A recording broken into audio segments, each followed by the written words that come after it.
Chancellor Gary S. May, a celebration of a great and pioneering leader in higher education and S.T.E.M, and the inaugural guest of the New Chemists podcast.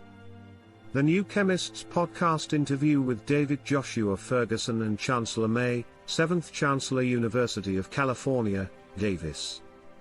Dr. Gary S. May became University of California Davis's 7th Chancellor on August 1, 2017. He leads the most comprehensive campus in the University of California system, with 4 colleges and 6 professional schools.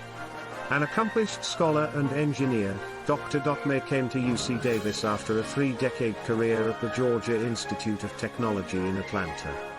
He was the Dean of the Institute's College of Engineering, the largest and most diverse school of its kind in the nation. Prior to his appointment as Dean, Chancellor May was the Steve W. Chaddick Chair of Georgia Tech School of Electrical and Computer Engineering. He also served as the executive assistant to the then Georgia Tech President G. Wayne Clough. As Chancellor of one of the world's greatest public research universities, Gary S. May leads UC Davis as it advances its mission in several key areas. In 2015, President Barack Obama honored Dr. May with the Presidential Award for Excellence in STEM Mentoring. In September 2018, Dr. May was inducted into the National Academy of Engineering, one of the highest honors in the field for his innovations and educational programs for underrepresented groups in engineering, and his contributions to semiconductor manufacturing research. In April 2020, Dr. May was elected to the American Academy of Arts and Sciences under the classification of educational and academic leadership. Dr. May has won numerous honors for his research and was named Outstanding Engineer Alumnus of UC Berkeley, where he earned his master's and PhD degrees in electrical engineering and computer science.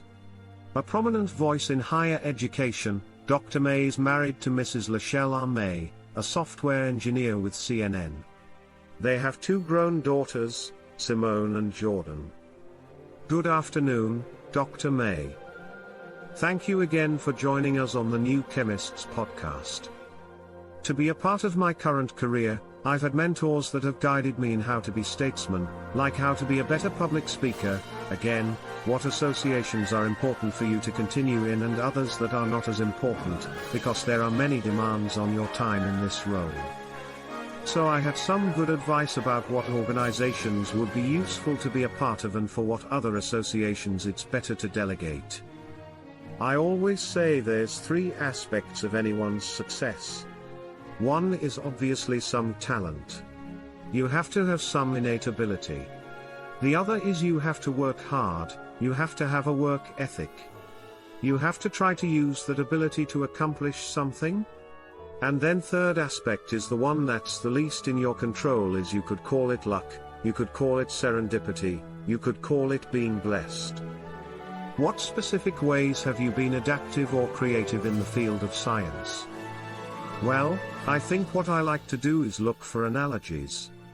And what I mean by that is if I see something in the natural world, I try to adapt that to something that I'm working on scientifically. So I mentioned the AI semiconductor manufacturing work that we did. I was kind of fascinated early in my career with neural networks and how the brain works and all those sorts of things. And I tried to see if there are ways that you could use some of those approaches in how manufacturing could be done more efficiently, and had some success with that. So although adversity doesn't always feel good, often doesn't feel good when you're going through it, when you reflect on it, going back, you try to figure out what you can learn from that experience and how you can apply it going forward. Well, I think in academic leadership, we're going to start there. The important thing is to be able to find fulfillment in other people's success. Right? So early in my career, it's much more about being an individual contributor and establishing a track record and getting recognition and award, etc. But in leadership, that stuff is not as important anymore. It's a nice thing if I get an award, but really it's much nicer if I provide an environment here at UC Davis where our students or our faculty or our community, people in our community, can be successful.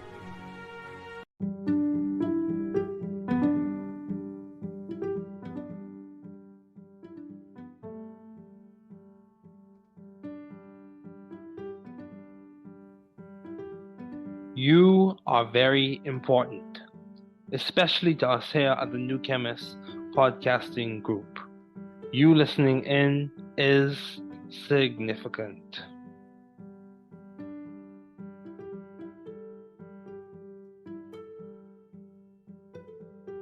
Vous êtes très important, surtout pour nous ici au New Chemist Podcasting Group. Votre écoute est significative.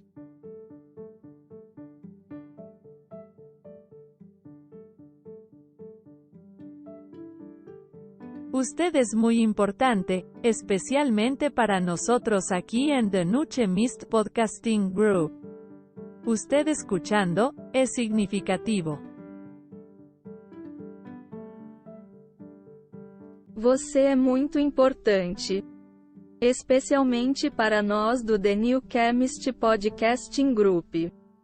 Você ouvindo, é significativo.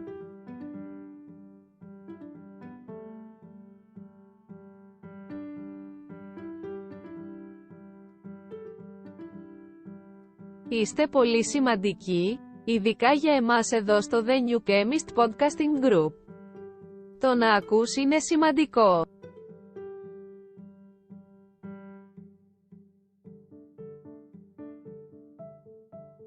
Sie sind sehr wichtig, besonders für uns hier bei The New Chemist Podcasting Group. Es ist wichtig, dass du zuhörst.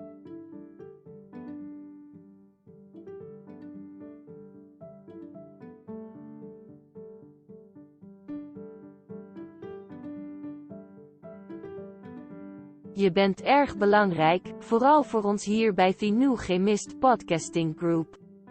Dat je meeluistert, is veelbetekenend. You are very important, especially to us here at the New Chemist podcasting group.